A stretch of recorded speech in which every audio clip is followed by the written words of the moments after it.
我这次的工作主要是負責編舞，我和梅卓燕小姐一起都是負責編舞的工作。今次咧最原創嘅一個構思咧係嚟自我哋嘅音樂總監啦，Dixon Lee。咁佢喺音樂上邊咧，同埋喺佢對於一個環境裏邊咧，佢係從一個人同自然嘅和諧嘅一個咁嘅角度咧，係去做出發嘅。最原始嘅諗法咧，其實已經去到成6、7年前㗎啦。咁嗰陣時我去中國南方嗰邊有一個城市，佛山附近嗰邊啦，我去睇場地，咁就無意中見到個陰沉木嘅，嗰一刻對我好震撼，因為成60、70棵嘅，就喺個湖嘅岸邊咁樣。咁見啲木咧，我就話呢啲咩嚟嘅咧咁樣。佢話呢陰沉木嚟嘅，係一個幾稀有嘅一個木種嚟嘅。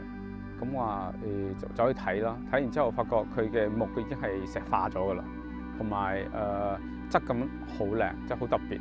咁我就突然間嗰一刻，即係嗰1秒鐘，即刻有一個好強烈諗法話：哦，如果我將呢啲木嚟做個裝置，擺咗去嗰個石屎森林做一個多媒體裝置，跟住咧就攞呢批嘅木咧去真嘅森林入邊再做多一次。咁兩個唔同嘅概念整合埋一齊嗰陣時，將會係點咧？咁呢個諗法咧，我就一路喺度醖釀咯。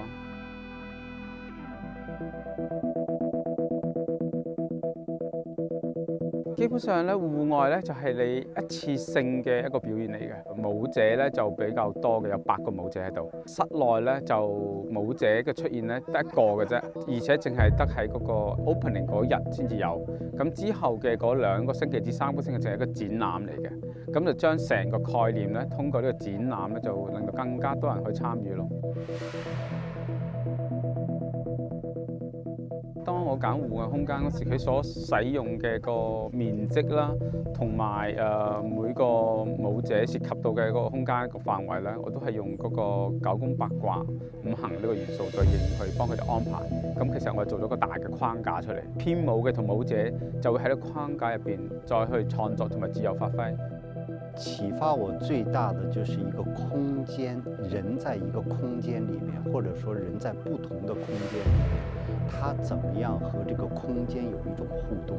然後和舞者再去工作的時候呢，我們是在他們的身體上面，就是區分有心肝脾肺腎，就你自己有一個結構，然後你怎麼樣先在你自身的這個結構當中認知你身體，然後去發展出一系列我們給一些的命題。你比如說喜怒哀樂，還有一些金木水火土，最後我們會把這些所有的元素抽取出來，然後怎麼樣的拼貼。今次係即係名正言順咁去根據呢一方面嘅一啲嘅理念咧，就的確係第一次嘅。譬如話，我哋喺每一個舞者啦，構思裏邊咧係知道自己一啲嘅屬性啦，而佢引申到裏邊嘅一啲同我哋嘅脾性啊，或者係性格啊，或者係身體有關嘅一啲嘢咧，咁呢啲都係去翻一啲個人嘅一啲嘅概念嗰度嘅。咁所以喺我哋嘅編舞嘅入手裏邊咧，好多時我哋都係取住呢一種咁嘅特性。因為我哋啱啱創作咗一半啦，咁睇前期嘅溝通係好愉快嘅，大家似乎即係好有默契，一拍即合咯。當佢知道我概念要做一個咁嘅項目嗰陣時，佢覺得非常有趣，而且形量本身對9宮8卦道學佢都有基礎有認識嘅，所以呢樣嘢令到大家都有一個共同嘅目標，想做好件事咯。對道家的東西我一直都在看，雖然不是看得很多，但是我都有一些了解，但是這種了解也是很膚淺的了解。那麼我覺得它給我最大的影響是對一個生活上的一個影響。那麼當然你生活當中這種影響滲透到你生活當中的時候，它多多少少也會滲入到你的作品當中。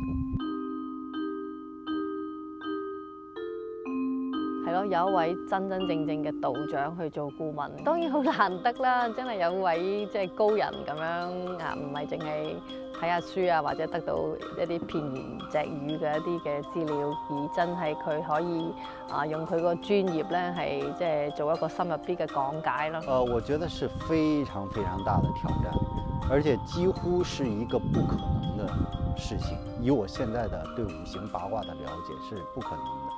但是關於這個問題，我已經問過那位道長。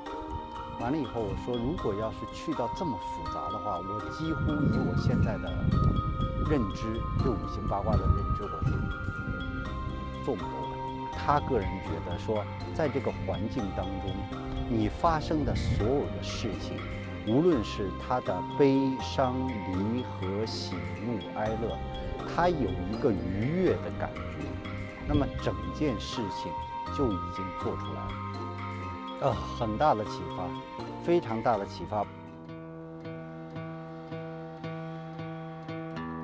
其實聲音咧，頭先講啦，就都係同九宮八卦入邊五行元素係對應嘅。每一個五行入邊咧，佢都有個對應嘅聲嘅，例如 Do Re Mi So La 咁嘅。咁所以你見到咧，當如果係每一個空間嘅揾到個五行嘅位對應九宮八卦同五行嗰時咧，你就揾到對應嘅聲嘅。咁個聲咧就變咗係呢個今次作為一個無論係室內版本或者係戶外呢個版本創作嘅嗰個最重要嘅一個根據嚟嘅。乜嘢都係挑戰嚟嘅，因為你要點樣喺每一次唔同嘅概念嗰度咧，係能夠深入咁去了解嗰個意思啦。今次對我嚟講，呢個功課可能係一啲比較我哋平時少接觸嘅一樣嘢，咁但係亦都係令我好感興趣嘅。我覺得這次的創作我非常的順暢，也是因為我根本就不會在乎它的概念，就是你比如說舞蹈編舞有一種技法，點解了要咁樣。點改。那麼其實我覺得這個東西我是要問的，但是我沒有去到一個非常的執着和糾結的狀態，我就始終保持住一個道長說的，你整件事情出來發生過程到結尾，它都是一個非常和諧的一種感覺，愉悅的感覺，這個就已經夠了。所以我就從一個直覺上面去創建整個的舞蹈的段落和層次。另外一個最重要嘅核心就係講緊環境保護嘅，因為點解會用到陰沉木咧？佢係一個成千年即係沉喺海底嘅水底嘅木。我哋睇翻哇，點解可以仲係咁大面積咧？同時嗰一刻俾我諗到都係話，哦，原來遠古我哋用木咧係基於基本生存嘅。但係依家我哋用木咧好多係基啲消費嘅，所以我哋希望即係通過呢個項目咧，即係帶出一個環境保護嘅。所以喺現場嘅戶外空間又好，特別係室內嗰個版本啦，你會見到特別多有關環境保護嘅一啲元素，即係你睇完之後，你會聯想到嗰樣嘢。希望大家都可以為環境保護去出分力咯。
你好，我係喬陽。你好，我是喬陽。我今年55歲，現在是城市當代舞蹈團的駐團藝術家。其實我在陝西出生在陝西武功縣鑼鼓村。我12歲考上了寶雞市文工團，開始跳中國舞，在這個團跳了有11年中國舞。然後23歲就去了南方，去了廣州，廣東省舞蹈學校現代舞班。現代舞一跳就跳了大概32年，跳到我55歲，現在還在跳。所以我剛開始接觸現代舞呢，我發覺現代舞給我感覺很多空間的想象，讓我的身體非常自由。它不同於中國舞，因為中國舞它有很多規範的東西，但是現代舞給我了一種，就是說，我想抒發某些東西的時候，我都能很準確，或者我自己心裡有什麼東西，我可以想跳出來的，我都可以跳，非常自由，非常的廣泛。自從加入城市當代舞蹈團至今23年，在這個團其實我跳了很多不同的角色，最主要是就是香港著名的編舞家李海寧女士。他的所有的作品都有從文本出發，所以我很有幸的在他的批次當中跳了很多不同的 character。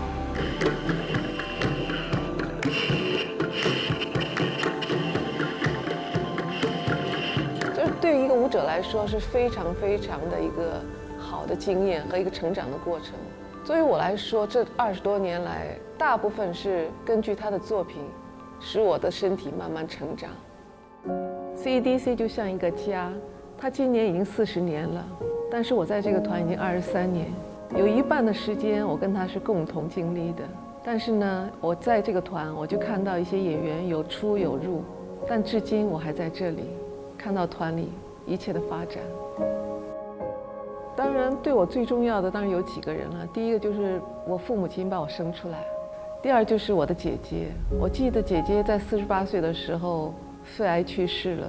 我记得我当时就为了姐姐排了一支舞，因为当时自己的情绪释放不到，最后跳了那支舞就叫我跳我心情。当时我记得是3场，那个心情是无法形容。第1场的时候基本上跳到最后是哭出来的，然后第2场也在哭，第3场的时候基本上跟他讲 say goodbye， 我是笑着跳出来。自从姐姐去世以后，我发觉跳完3场以后，我觉得她的生命好像就常驻在我身体里头，所以让我觉得原来生命是那么脆弱。所以开始我就比较去保健自己，看很多医疗的书，怎么样去保养自己，让自己的身体更好，可以让我的舞蹈路走得更长。另外一个对我最重要的一个人，就是改变我生命、改变我事业轨迹的人，就是城市当代舞团的创团人曹正渊先生。我记得在广州的时候，我们当时非常的困难，我们带着自己的工资很快就花完了，但是学校给我们很少的补贴，他就自己拿出他的钱来发给我们每一个人，让我们没有任何后顾之忧的去学习现代舞，就是这样的一路来走到现在。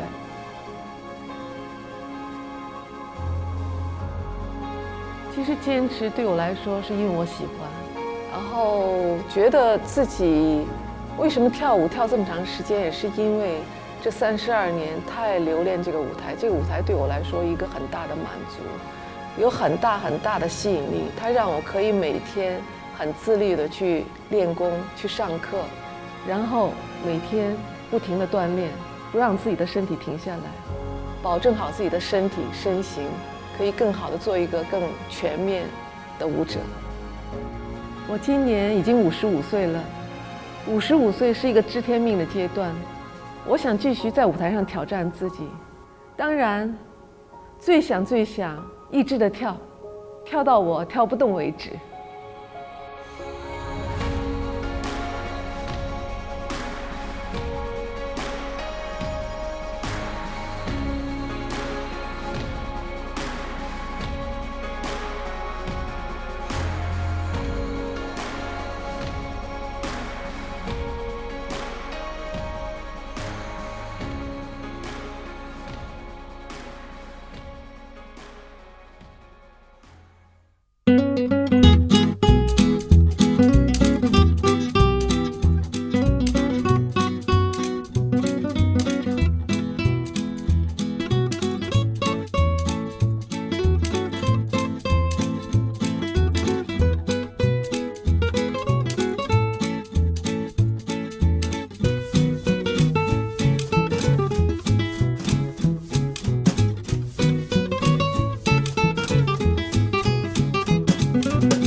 喂，快啲放低啲嘢過嚟啦！我覺得自己唔係好 ready 喎。你知唔知你有啲咩？想像。任何想像全是可能，我是身體都想跳舞。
好，各位網上嘅朋友，大家好。咁我係 Raymond 黃國威，咁我係城市當代舞蹈團嘅行政總監。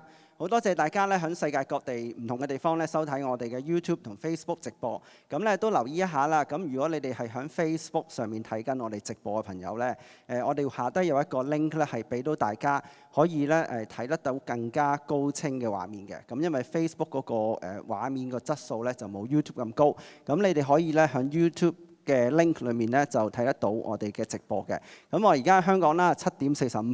咁啊，今晚喺香港呢個排練室咧，我哋好高興咧，都有一個機會咧係有特別嘅直播嘅時間。咁呢個直播咧就CCDC 咁多年咧從未試過。咁我哋就今次因為疫情嘅關係咧，原本我哋喺5月1號至到10號喺葵青劇院嘅演藝廳舉行嘅一個原本係舞季開幕嘅演出，叫圓嘅演出。咁我哋就需要延期到2021年嘅2月。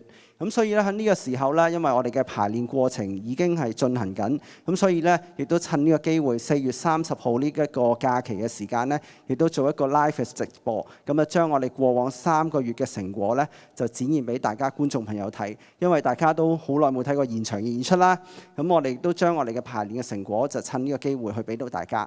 咁首先都簡介一下啦，因為 CCDC 趁呢過往嘅3個月咧，其實都停課啦，咁亦都有好多演出取消，咁包括喺香港、荷蘭同埋德國嘅演出都取消。咁但係我哋就從來冇停止去創作，同埋冇停止我哋活動。咁過往我哋3個月咧都搞過超過10場嘅座談會啦。咁亦都有網路嘅駐留計劃，咁邀請咗超過30位嘅 artist 去同我哋諗下喺疫情裡面其實係點樣去繼續創作。咁分別喺藝術教育同埋創作上面咧，都有一個 presentation 就係星期一啱啱星期一做咗。咁所以咧今日星期四其實咧亦都係有我哋嘅14位嘅 dancer 啦，同埋最重要我哋嘅圓嘅創作團隊，包括我哋嘅聯合導演應亮同埋又一山人2位其實都在場。咁咧首先我哋會喺呢個時候咧就會為大家送上我哋嘅選段演出，然後咧我哋會有整個創作團隊咧都會喺現場度咧係同大家去傾下偈答問嘅。咁所以咧你哋喺 YouTube 咧或者 Facebook 嘅留言咧，其實我哋都有同事喺度睇到，而且咧都會選一啲咧就幫你哋發問嘅。咁所以咧大家如果係睇到呢個選段嘅，其實就係可以有留言啦，咁亦都可以係有現場嘅回答，咁就要把握機會咯。咁啊，雖然喺網上，但係其實我哋係同大家互動緊嘅。咁啊，都講一講啦。其實我哋CCDC 其實今次呢個演出係一個舞季嘅開幕啦。咁其實2020年對我哋都嚟講咧係非常特別嘅日子年份。咁因為呢個年份咧，其實我哋都有一個好大嘅轉變。咁正如大家一樣都有好大嘅轉變。咁但係我哋都會繼續堅持創作。咁所以我哋今日咧都唔會特別即係講太多啦。咁但係呢個時候我哋就有請我哋嘅 dancer 為我哋演出我哋嘅選段。咁我哋稍後再嚟傾偈，陣間見。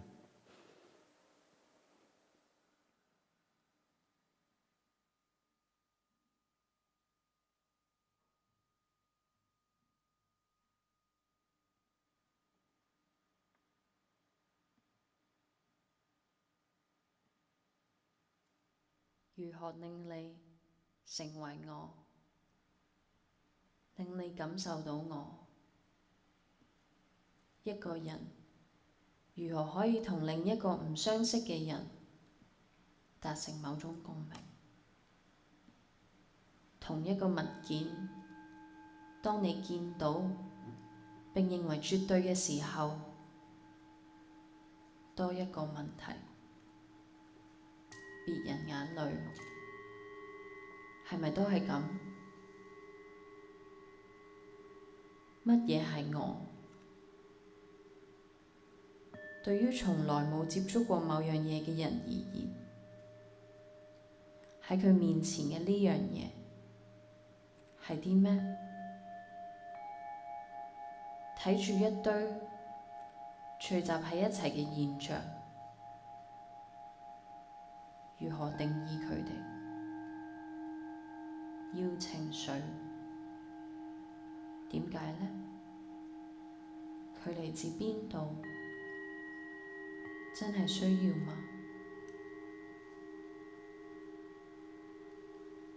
乜嘢係真？乜嘢係實相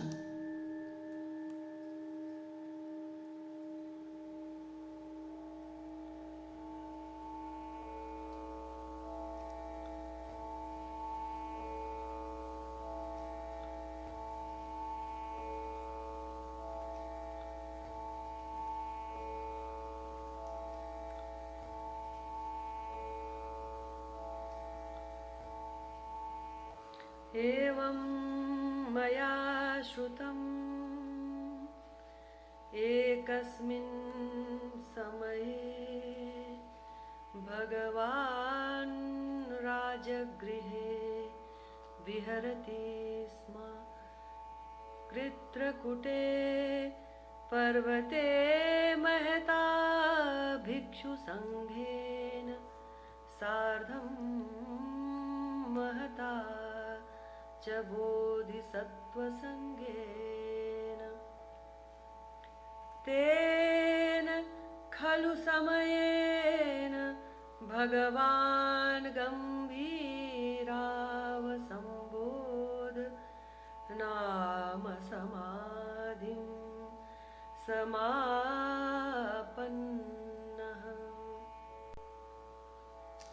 तेन च समयेनार्यवलोकितेश्वरो बोधिसत्त्वो महासत्त्वो गम्भीरायां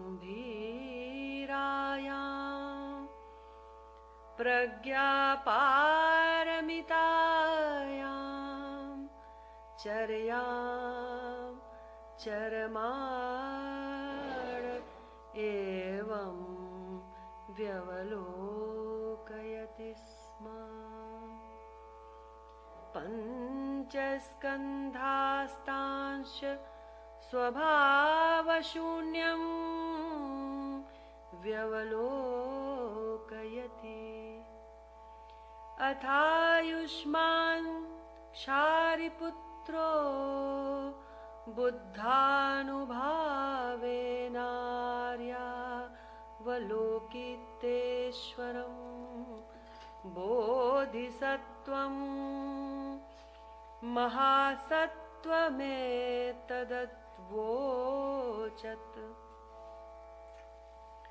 यः कश्चित् कुलपुत्रो गम्भीरायां प्रज्ञा पारमितायां चर्यां चर्तुकामः कथं शिक्षितव्यः।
上行卷 F， 请小心關門。Doors are closing。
歡迎嚟臨欣賞城市當代舞蹈團嘅節目。請問在場內攝影、錄影、錄音、吸煙或飲食，並請關掉閣下嘅手提電話以及其他響鬧裝置，以免影響其他觀眾欣賞節目。多謝合作。歡迎來臨欣賞城市當代舞蹈團的節目。請勿在場內攝影、錄影、錄音、吸煙或飲食，並請關掉你的手提電話以及其他響鬧裝置，以免影響其他觀眾欣賞節目。謝謝合作。Thank you for coming to performance by CCDC. Please take this opportunity to turn off your mobile phones and alarm devices. Photography, video and sound recording. Smoking, eating and drinking are not allowed in the auditorium. Thank you for your cooperation.